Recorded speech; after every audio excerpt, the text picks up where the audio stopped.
Hello, my name is Kelsey Hansen, and I'm going to do my career speech.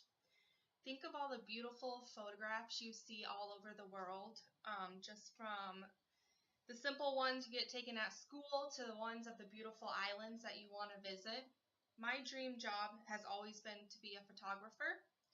There's always a demand for photography, and it is my dream job because you can do so many different things. You can travel the world and take all those beautiful pictures, or you can go to schools or churches and take their just regular bulletin photos.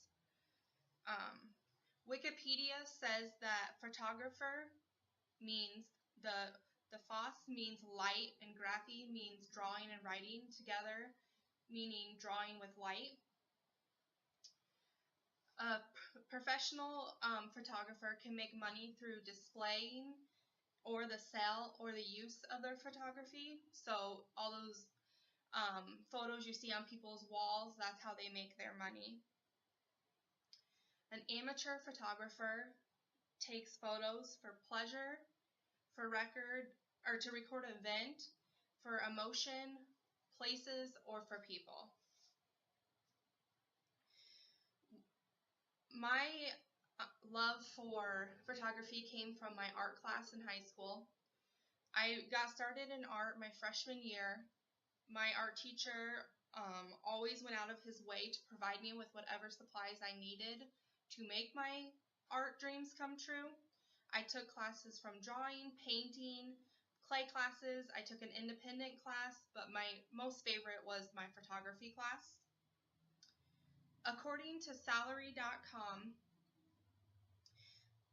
the typical amount that a photographer is paid is anywhere from $36,953 to $73,808, with the median being $55,348. The better you are at taking photos and the more time you're willing to spend is the better the pay you're going to receive. Photographers must be creative with setting up different scenes for photography. They have to be technical. Their communication skills have to be amazing. For instance, if you're taking pictures of babies or restless children. They have to be good at IT because they have to troubleshoot a lot of their own problems and the systems that they use to edit the photos. They also have to have good marketing because you can't sell yourself without marketing yourself. And you also have to be willing to work really weird hours. For instance, weddings are always on the weekends and at nights, or you have to go during the school days and take photos, or if you're doing activity pictures, that's always at night or on the weekends. And you also, there's many different places where you take photographs. You can take it at people's homes, war zones, laboratories, concerts. There's a lot of outdoors photos that are taken. And there's a lot of different places you can be employed. You can be at studios, you can do for the newspaper or magazines. Government offices have photographers, hospitals for the newborns, and all that information was from creativepool.com. From PC's All-in-One for Dummies, 6th edition by Mark L. Chambers, the digital photos, he says that digital photos are versatile. You have a lot more room with digital photos than you do with the film. You can have them on emails, CDs, on your desktop, screensavers. You don't have to develop them, and you get extra info like what kind of camera they came from, what time that was taken, and you can also edit it as soon as you take the photo. However, with film cameras, they're a lot cheaper, and there's also better motion in every picture that you take.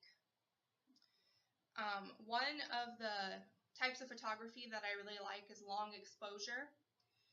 From Photography Monthly, Top Tips for Capturing Long Exposure by Noel Hilbert and Daisy McGorry on September 10th, 2014. You must always ask permission before taking long long exposure photos if you're going to be out in somebody's field or on somebody else's properties.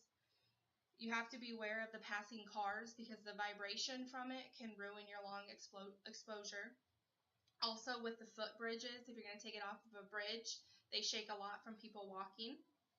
And you also want to avoid focal points, just making your main focus on a focal point. And you do want to make sure that you get from a high view to see everything in the photo. So that's a little bit of information about photography and the main reason why I want to be a photographer someday. And I bought my new camera, so I'll have to get started.